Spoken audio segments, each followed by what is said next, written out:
নমস্কার, আমি মীনাক্ষী বিশ্বাস আবারও চলে আসছি আপনাদের সামনে নতুন একটি ভিডিও নিয়ে। দেখেন এইখানে চিনির শিরা জাল করা হচ্ছে। এই শিরাটা দিয়ে একটি শিঙা মিষ্টি তৈরি করা হবে। আপনারা কে কে শিঙা মিষ্টি তৈরি করা দেখেছেন? যারা দেখেছেন তারা আবারও দেখেন, আর যারা দেখেননি তারা অবশ্যই ভিডিওটি দেখবেন। আর সবার কাছে অনুরোধ রইল যে ভিডিওটি শেষ পর্যন্ত দেখবেন। এই শিঙা মিষ্টি তৈরি করার জন্য যে চিনির শিরাটা জাল করা হয়েছে, এই চিনির শিরাটা এই যে কাঠের যেটা দেখা যাচ্ছে এটাকে বলে ছাঁচ। এটাই হচ্ছে শিঙা মিষ্টির প্রধান। এই ছাঁচ না হলে কিন্তু শিঙা মিষ্টি তৈরি করা যায় না। এই চিনির শিরাটা পরিমাণ মতো এই ছাঁচটির ভিতর দিতে হবে। যখন দেওয়া হয়ে যাবে তখন এই কাঠটি ধরে আলতোভাবে ঘুরাইতে হবে।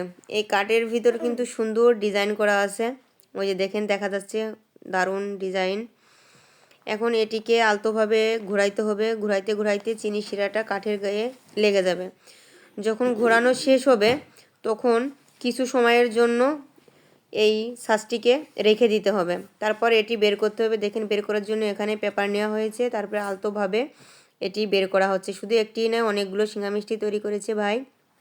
দেখেন বের করা হচ্ছে খুব সুন্দরভাবে। ওয়াও, দেখেন কি দারুণ একটি শিঙা মিষ্টি তৈরি হয়েছে, অনেক সুন্দর হয়েছে।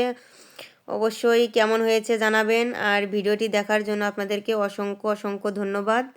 বাই।